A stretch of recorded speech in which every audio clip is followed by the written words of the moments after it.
2013 nilainya tidak boleh NS. Nah, dengan bentuknya tadi. Kenapa? Harus sesuai dengan pemetaan tadi di mana muncul tadinya. Nah, setelah kita buat rekap nilai, rekap nilai. Ini rekap nilai harian. Ya, 2 kali nilai. Rata-rata nilai harian, kemudian tambah nilai tengah semester, kemudian tambah nilai akhir semester dibagi 4.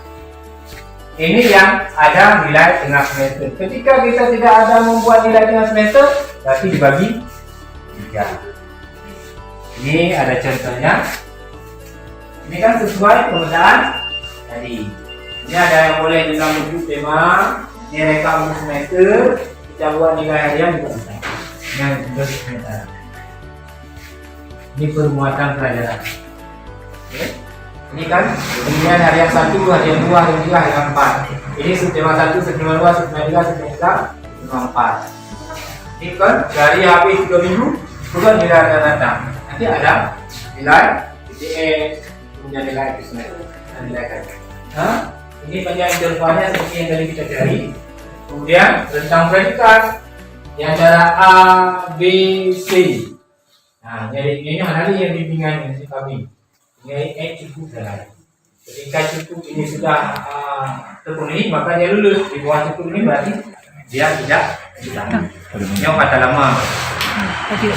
Kemudian membuat deskripsi. Untuk pendeskripsi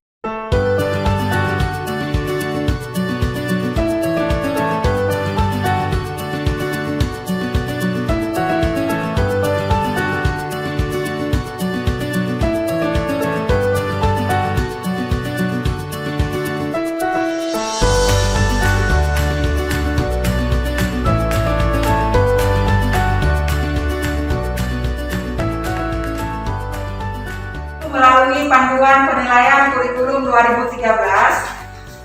Yang pertama A,